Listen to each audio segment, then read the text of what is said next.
Hi guys, nandito ako sa labas, sa rooftop. Ayun, kikita mo yung mga ano ng aircon.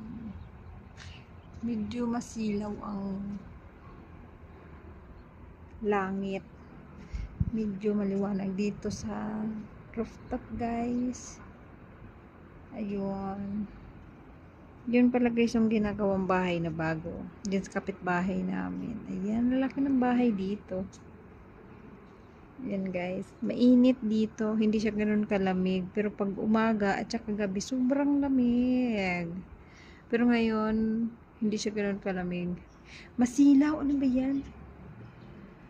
Yan guys, kumusta ang lahat? Ang aking lips, chapped lips, yan, dry. Mamaya lalagyan natin siya ng petroleum jelly